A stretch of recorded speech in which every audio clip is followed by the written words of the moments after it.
Good afternoon and welcome to the South Carolina Public Service Commission's weekly business meeting. Today is October 23rd. It is approximately 1 p.m. Before we begin, would you please join me in a moment of silence?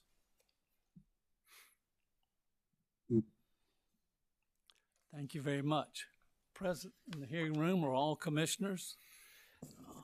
Mr. Scarborough, if you would, please present today's docket. Good afternoon, Chair Powers, Vice Chair Williams, and Commissioners. First order of business is to set the date of the next business meeting. Staff recommends that the next regularly scheduled Commission business meeting be set for Thursday, October the 30th, 2025 at 1 o'clock p.m. The next business meeting will be October 30th, 2025 at 1 o'clock. Thank you, sir. Today we have 13 items on the utilities agenda and 14 items on the transportation agenda. Item number 1 is in dockets numbered 1994-398C and 2025-249C. This is a request from IDT America Corporation for dismissal from this proceeding. As to item number 1, do I hear a motion? Chair Powers. Commissioner Caston. Thank you. On August 18, 2025, ORS filed a petition for revocation of certificates of public convenience and necessity of certain telephone utilities with the Commission. Petition requests that the Commission revoke the CPCN's telephone utilities that have failed to submit their gross receipts report, 2024 annual telecommunications report, or universal service fund contribution worksheet, and or pay gross receipt fees. Petition Exhibit A lists the telephone utilities that ORS deemed to be out of compliance. One of the telephone utilities identified in Exhibit A was IDT America Corporation, which was listed for failing to remit its monthly USF payment and failing to respond to an audit. On September 24, 2025, IDT filed a response and a request for dismissal from the proceeding, stating that the alleged unpaid invoice had already been paid by IDT, but that the company would pay it again in order to avoid losing the authority to provide service in the state. On October 8, 2025, ORS filed a motion for default judgment and an order revoking the certificate of public convenience and necessity of certain telephone utilities identified in Motion Exhibit A pursuant to South Carolina Code Annotated Regs 103-829, 103-830, and Rule 55 of the South Carolina Rules of Civil Procedure. IDT was no longer listed in Exhibit A as one of the out-of-compliance telephone utilities. On October 10, 2025, IDT sent an additional response indicating that they have again remitted payment in full of the disputed amount. They submitted evidence of payment in an attachment filed with the Commission on October 20, 2025. I move that the Commission grant IDT America Corporation's request for dismissal from the proceeding initiated by the Office of Regulatory Staff seeking to revoke the certificates of public convenience and necessity of certain telephone utilities for failure to file certain reports and or to make certain payments. I so move. Thank you, Commissioner Caston. Having heard the motion, is there any further discussion? Hearing none, all those in favor signify by aye. Aye. Those opposed by no. The ayes have it. Motion carries. Item number 2 is in docket number 1995-1052C. This is a request from CTC Communications Corporation to withdraw its certificate of public convenience and necessity to provide intrastate resold telecommunication services in South Carolina. As to item number 2, is there a motion? Chair Powers. Commissioner Williams. Thank you. On October 7th, 2025, CTC Communications Corporation notified the Commission that it does not have any customers in the state of South Carolina and requested withdrawal of its certificate of public convenience and necessity to provide intrastate telecommunications services.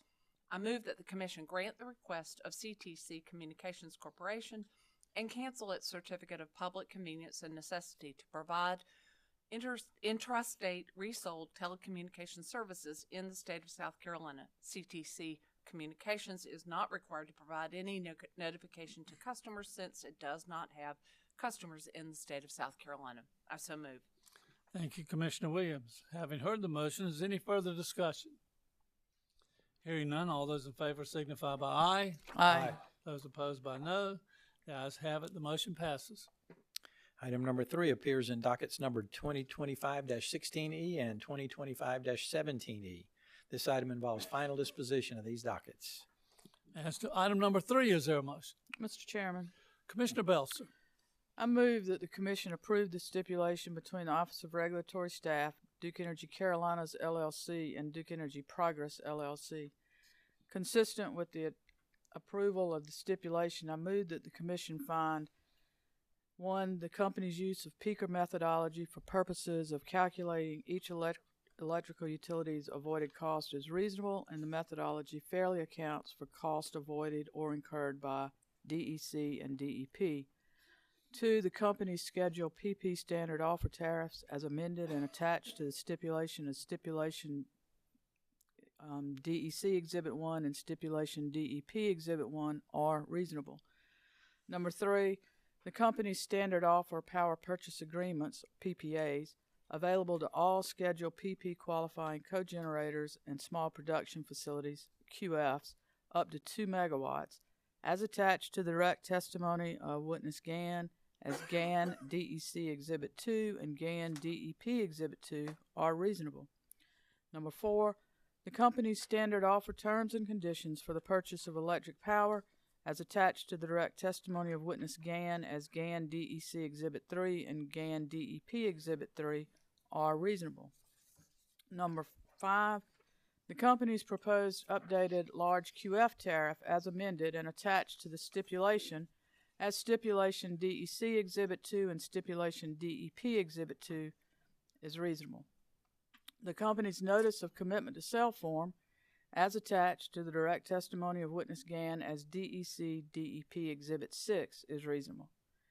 Number 7, the company's updated large QF PPA as attached to the direct testimony of witness GAN as DEC DEP Exhibit 5 is reasonable. Number 8, the company's use of their current application of the peaker method to calculate avoided energy cost is reasonable.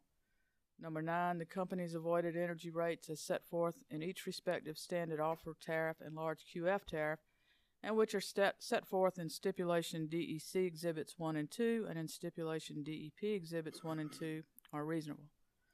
The company's use of their current application of the peaker method to calculate avoided capacity cost is reasonable.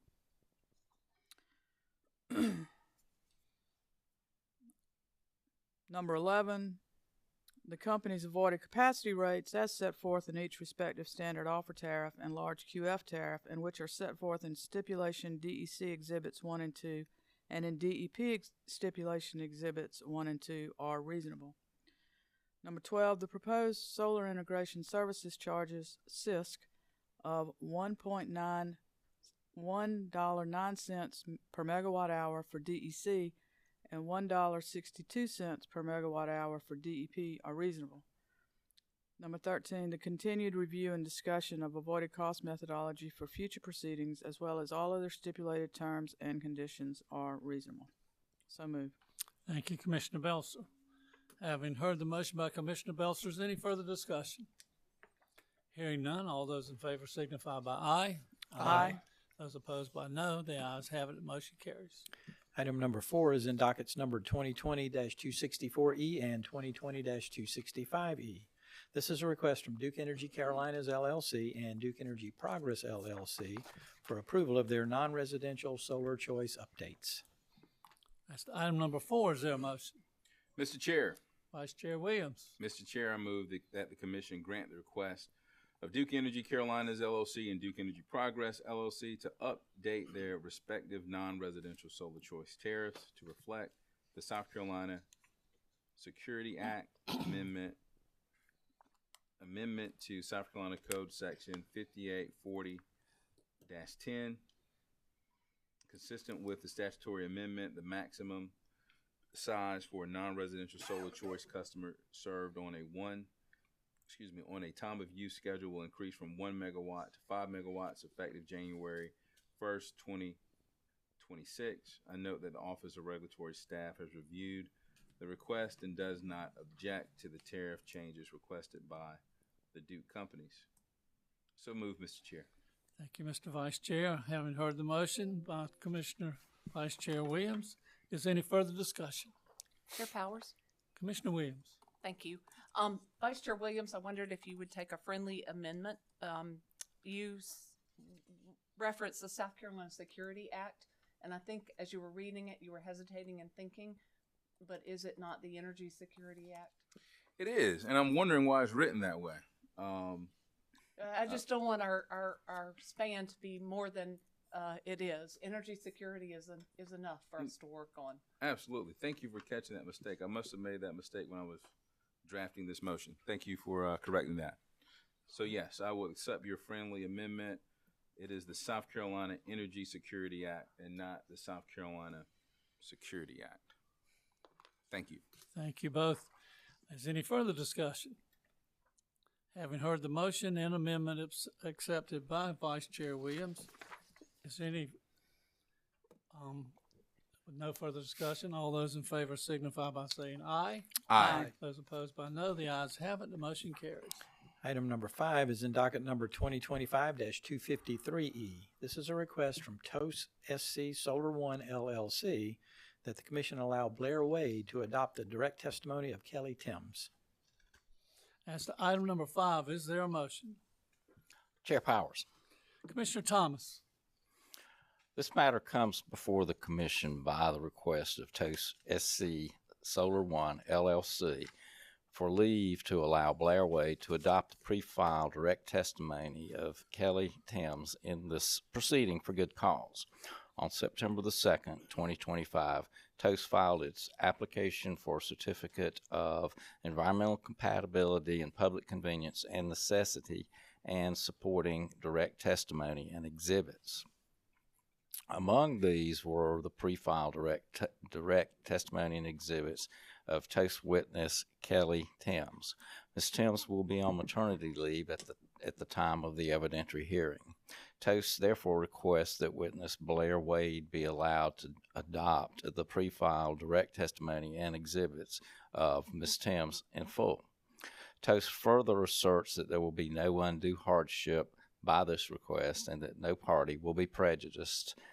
One, given that Ms. Wade would adopt the pre-filed direct testimony and exhibits of Ms. Timms previously pre-filed with the application filed by TOS on September the 2nd, 2025, and 2, that other parties still have time to respond. For these reasons, TOS requests that the Commission grant this motion for witness Blair to adopt the pre-filed direct testimony and exhibits of Kelly Timms.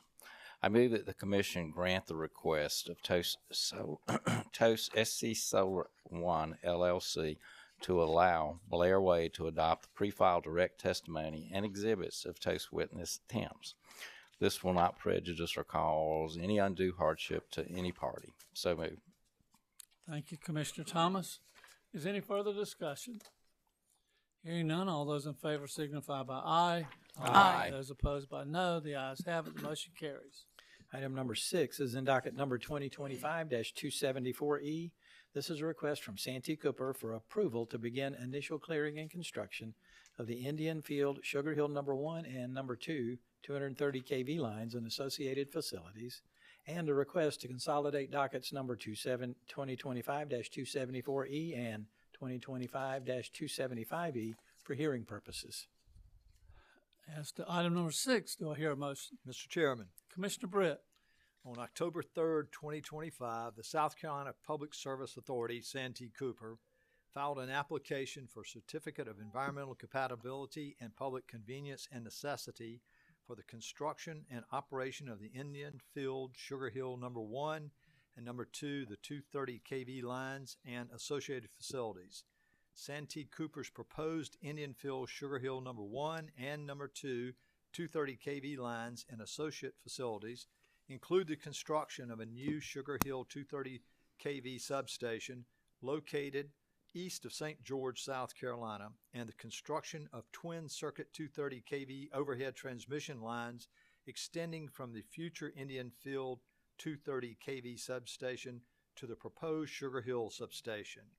The project proposed in Santee Cooper's application will provide service to an industrial customer or consumer of Edisto Electric Cooperative, a central member cooperative, It will be designed to accommodate the load requirements of the Edisto electric industrial consumer, have adequate provisions for contingency events, and have consideration for future capacity requirements of the Edisto electric consumer. On the same date, the Central Electric Power Cooperative, Inc., Central, filed an application for Certificate of Environmental Compatibility and Public Convenience and Necessity.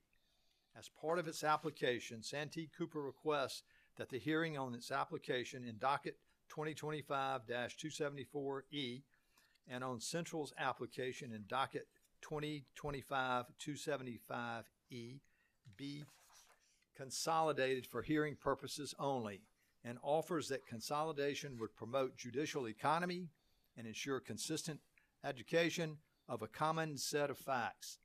The Commission has the discretion to consolidate both issues in cases when there is even a single common question of law or fact.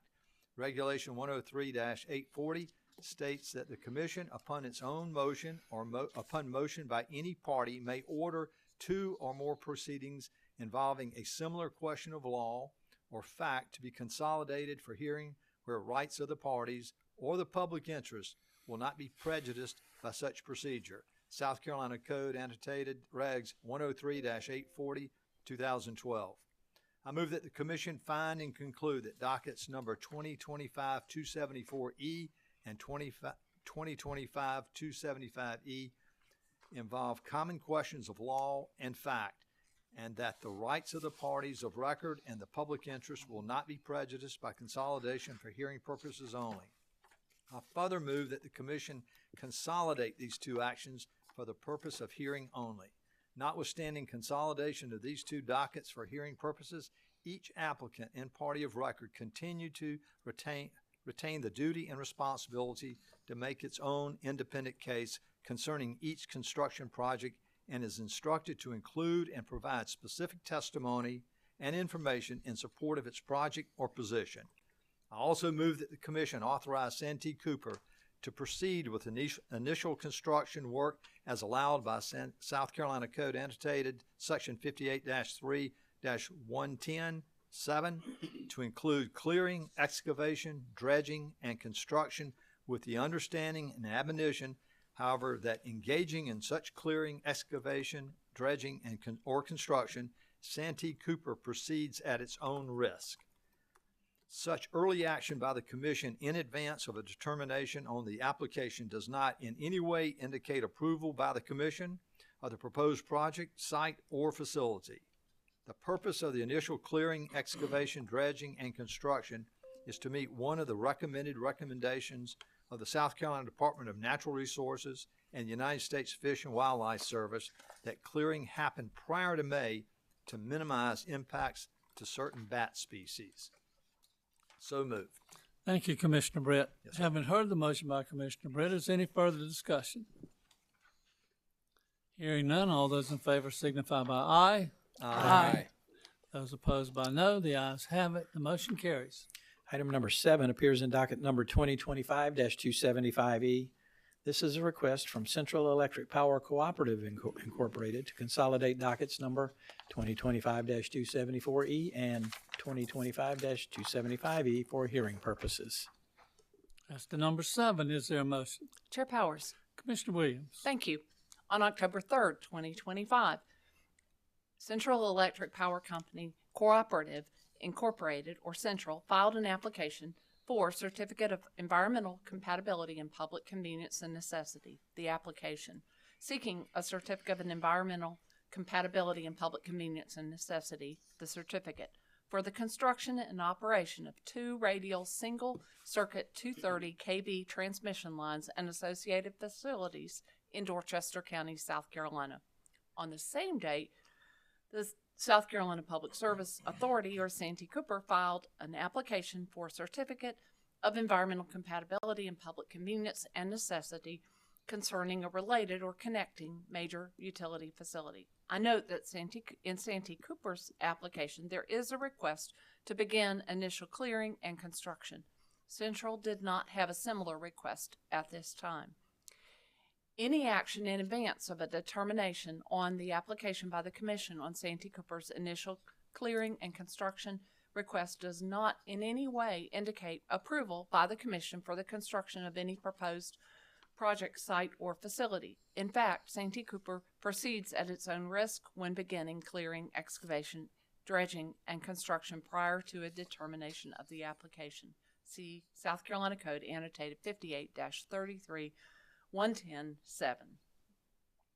Additionally, as part of the application, Santee Cooper requests that the hearings on its application in docket number 2025-274E and the central application in docket number 2025-275E be consolidated for hearing purposes only, and offers that consolidation would promote judicial economy and ensure consistent adjudication of a common set of facts.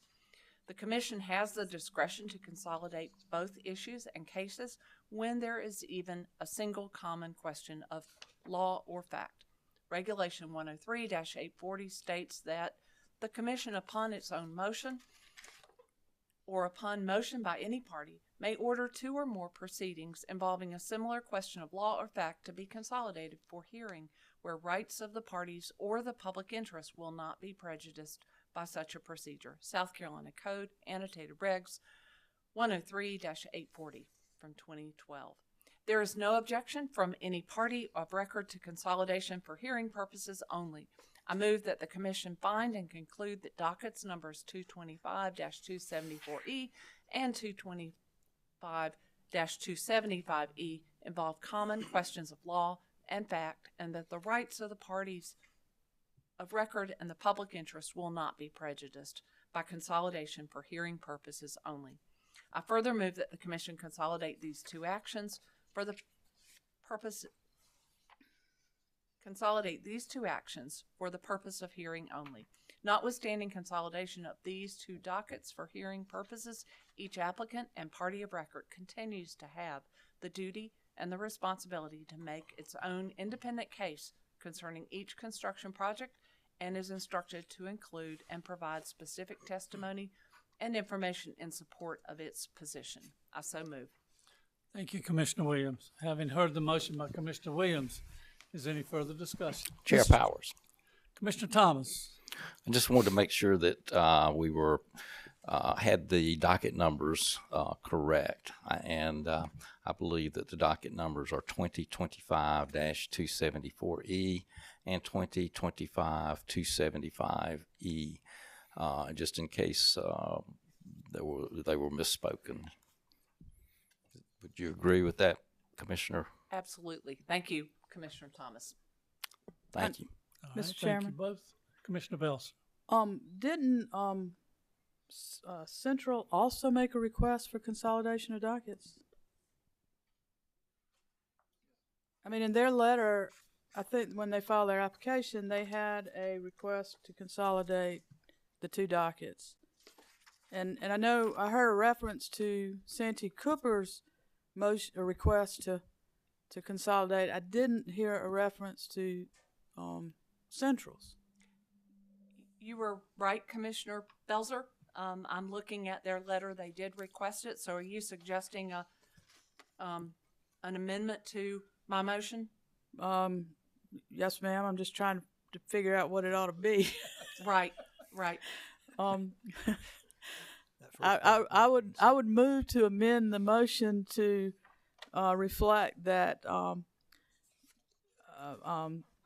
Central in its cover, well, it doesn't have to say it's cover. Central has also requested consolidation of its docket, which is 2025-275E, with Santee Cooper's docket, which is 2025-274E. And however phrasing we need to add to the written motion, that's the gist of my amendment. And I will be glad to answer your questions if anybody doesn't understand what I'm asking about.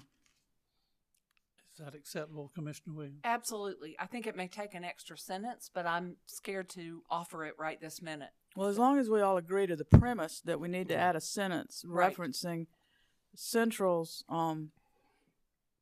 request to consolidate, I think we can work out the language. Right. I agree. I concur with that too. Mr. Chairman, can we vote on the proposed All right. amendment to add a sentence reflecting Central's request for consolidation? I think we can do one vote for, Well, if I'm making it as an amendment, we have to vote on the amendment and then on the Okay. amended motion. all right. As to the amendment that has been offered, is any further discussion? Hearing none, all those in favor signify by aye. Aye. Those opposed by no, the ayes have it. As to the original motion, The amended along with motion. the amendment, is any further discussion on that?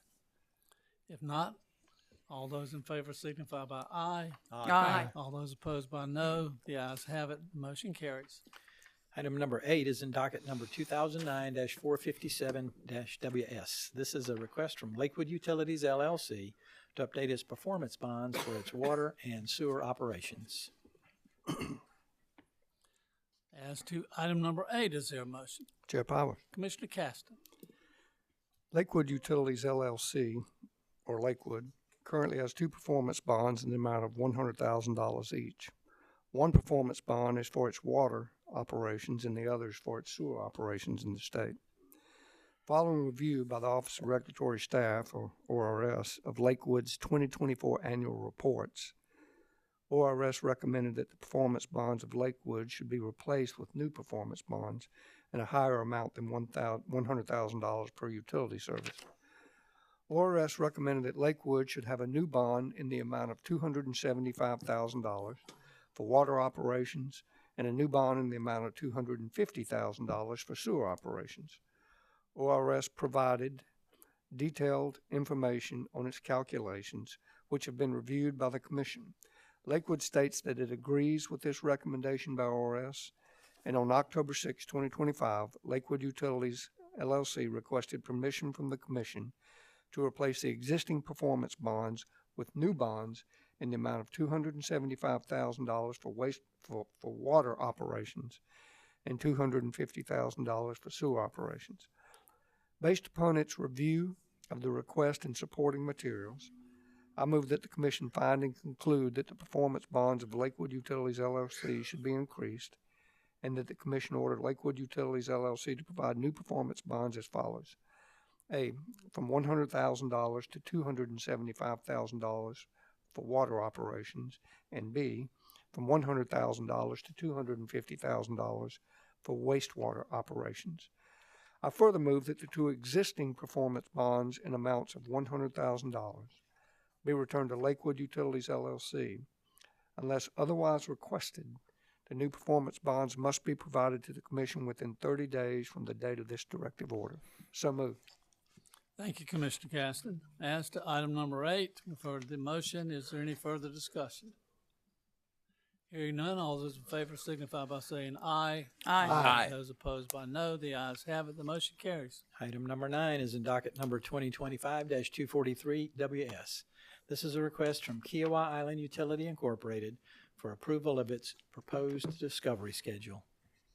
As to item number 9, do I hear a motion? Chair Powers. Commissioner Thomas. On October the 10th, 2025, the Commission issued a notice of request for written comments on discovery procedural schedule and deadline notice in the application of Kiowa Island Utility Incorporated for approval of an adjustment in rates and charges and modifications to certain terms and conditions for the provisions of water and sewer service.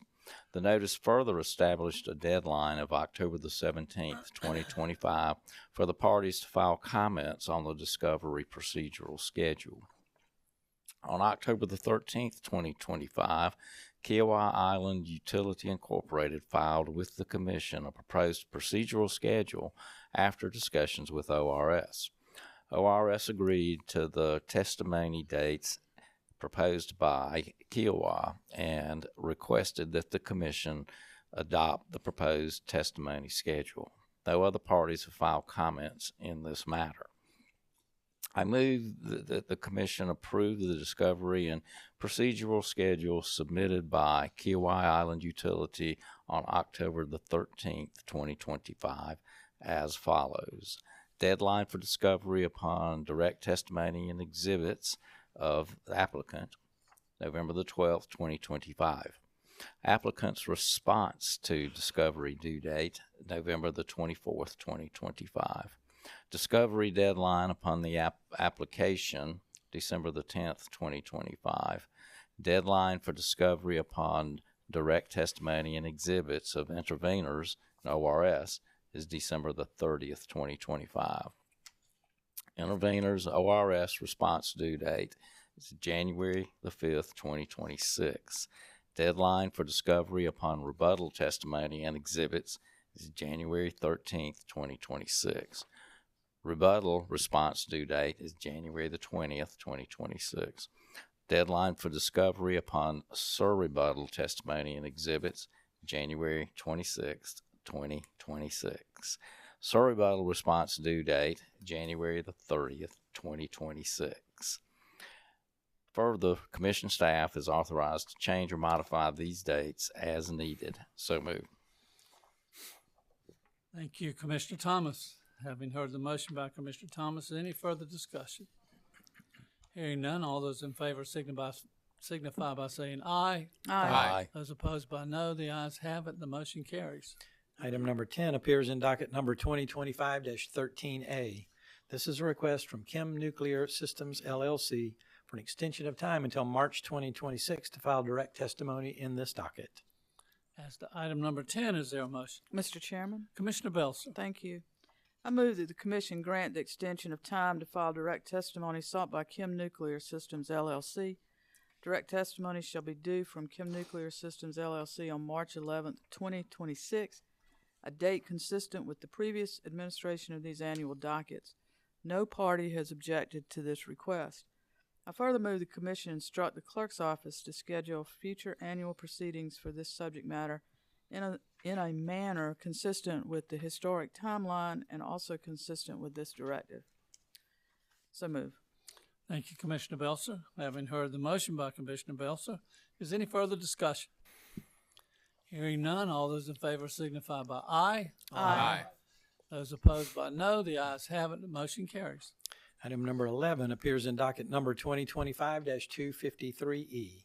This is a request from Ms. Tracy Rogers that TOS SC Solar One LLC publish the revised notice of filing and hearing and furnish an affidavit of publication. As to item number 11, is there a motion? Mr. Chairman, Commissioner Brett. on September 8th, 2025, the Clerk's Office of the Commission issued a notice of filing and public hearing which states that the hearing was set to begin on Monday, December 1st, 2025, with only attorneys present for procedural issues and no witnesses, and would resume on Wednesday, December 10th, 2025, to receive evidence and hear from witnesses. TOS South Carolina Solar One LLC properly published the notice one time in the newspapers of general circulation as directed by the clerk's office. After the notice was published, the parties agreed to certain revisions to the procedural and discovery schedule. As relevant here, the parties agreed that while the hearing would still begin on December 1, 2025, with only attorneys present for procedural issues and no witnesses, it would resume on January 27, 2026, to receive evidence and hear from witnesses. On October 14, 2025, Tracy Rogers filed a request that the Commission require TOS Solar to publish a notice indicating that the December 10, 2025 date the hearing was set to resume was changed to January 27, 2026. Ms. Rogers is not a party to this matter, and as such, she lacks standing to make such a request. Therefore, I move that the Commission deny the request. Nevertheless, any members of the public relying on the original notice may not be aware of the change to the hearing date.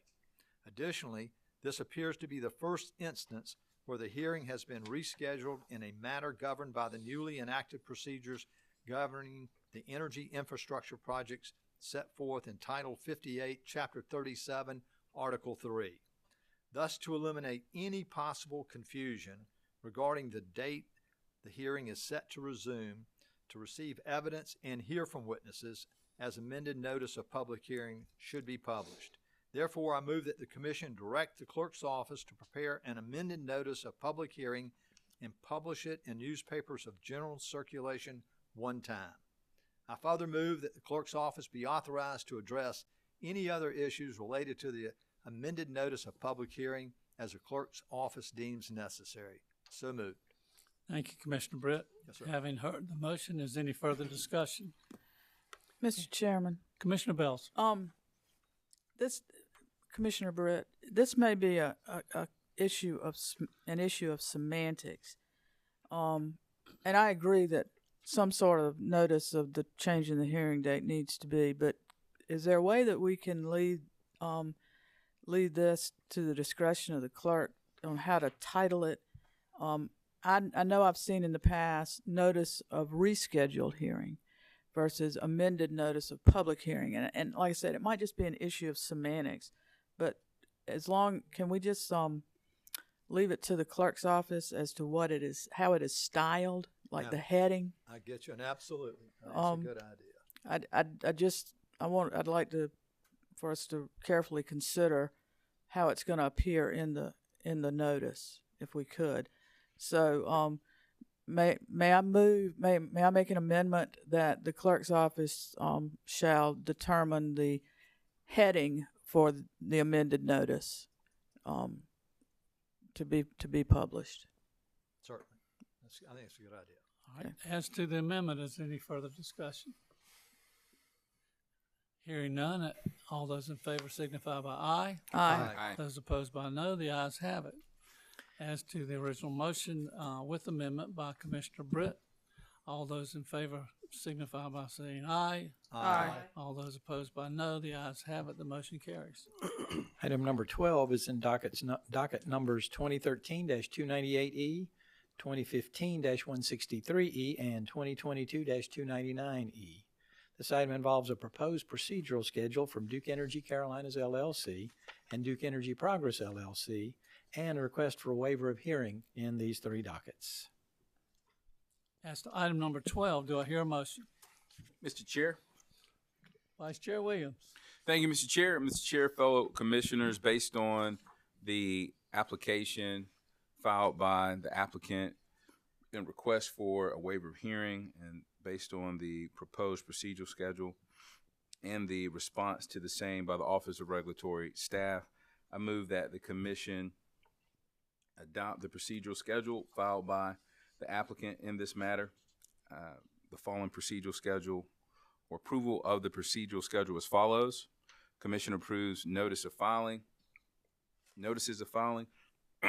excuse me, October 24th, 2025.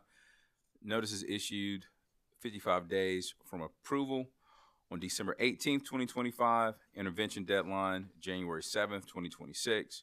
Deadline for ORS and interveners to issue discovery on application, January 13th, 2026.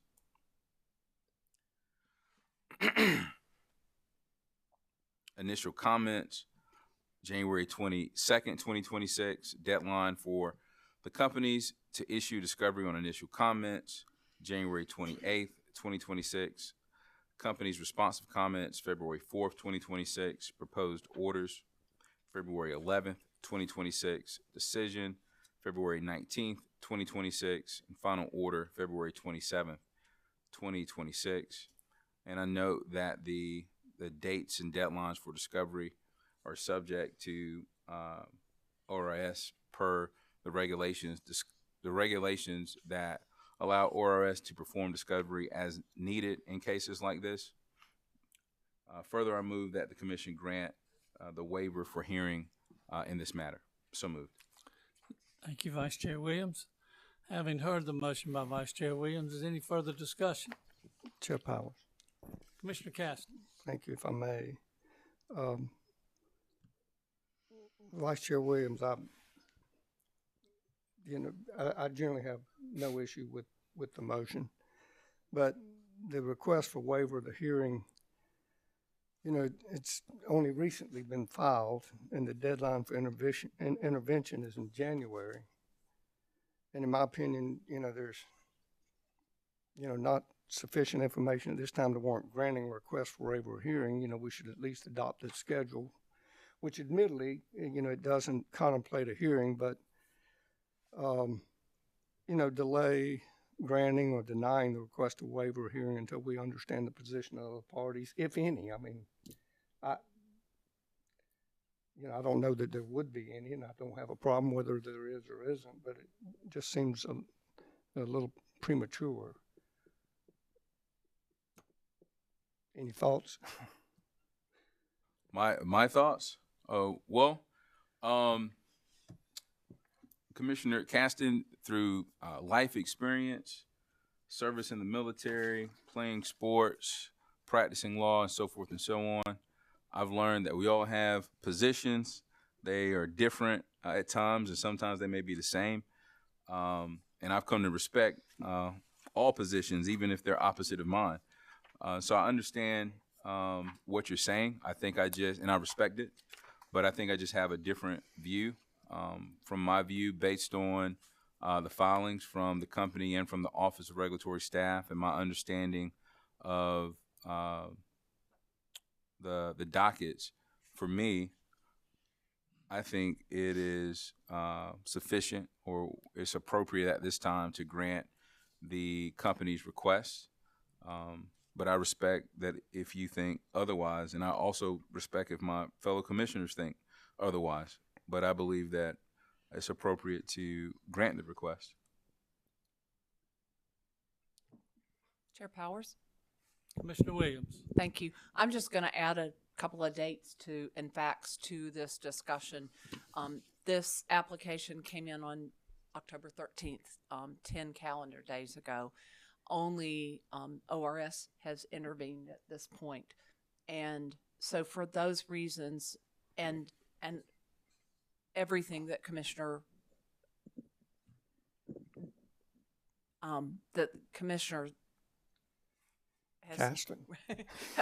Caston has mentioned, I'm concerned about it feel like exactly the word is premature, that it's premature at this point it's not premature to approve a schedule, but if we waive the hearing at this point, we have done it without knowing what potential other concerns might be out there. But I respect your position as well. Thank you. And Vice Chair, I was a wide receiver and I was fast. I ran by guys like you, but I wouldn't want to run into you. So with the greatest respect, while I would love to support it, I can't with that caveat. But thank you. Understood. Yes, sir. Thank you. Mr. Chairman, if I may. Commissioner Bells.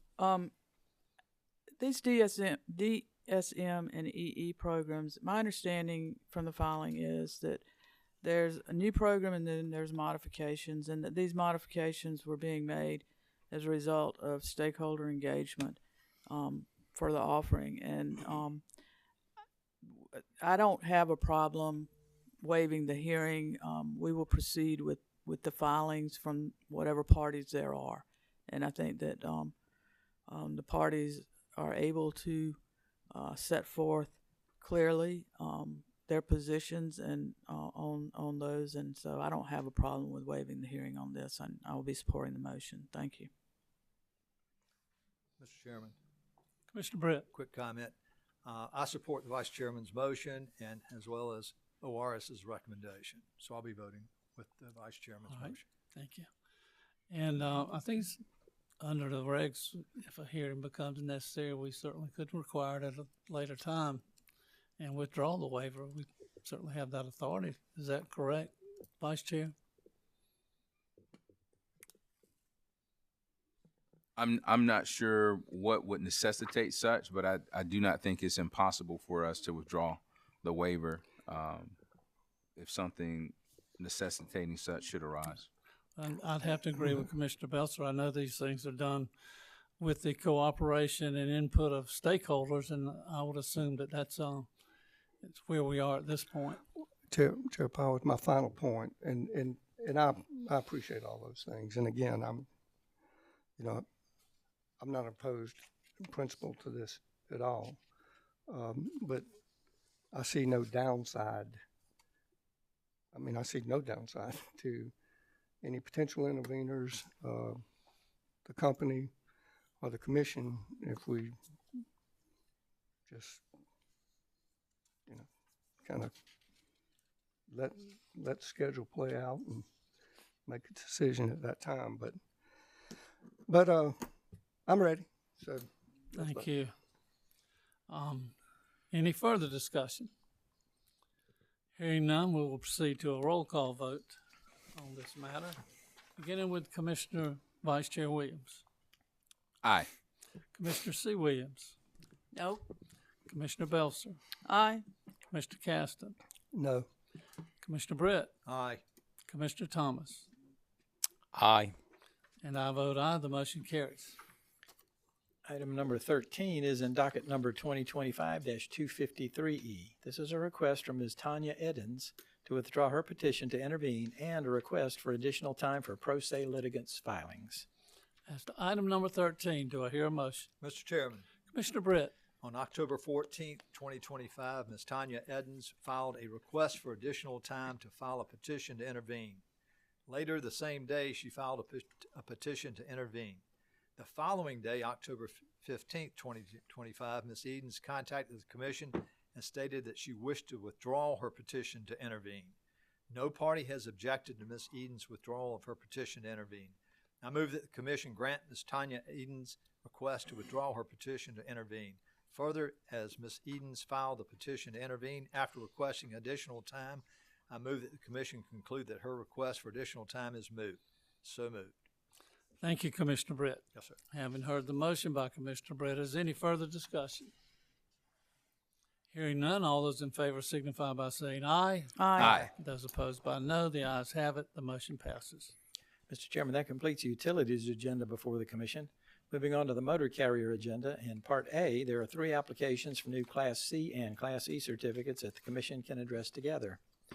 Item A1 is in docket number 2025-280T. This is the application of Burke Brothers LLC, doing business as Mighty's Movers, for a Class E household goods certificate. Item A2 is in docket number 2025-281T, which is the application of VIPAR Services LLC for a Class C taxi certificate. And item A3 is in docket number 2025-284T. This is the application of Vermilion Cypress Non-Emergency Medical Transport LLC for a Class C non-emergency certificate. As to items A1 through A3 as presented by Mr. Scarborough from the Transportation docket, is there a motion? Chair Powers. Commissioner Thomas. I move that the Commission approve the applications for Class C and Class E certificates and agenda item numbers A1 through A3 as identified by Mr. Scarborough. A directive order will be issued in each docket granting the motor carrier's application. Thank you, Commissioner Thomas. Having heard the motion, is there any further discussion? Hearing none, all those in favor signify by saying aye. Aye. Those opposed by no, the ayes have it. The motion carries. In Part B of the Transportation agenda, there is one request to amend a certificate.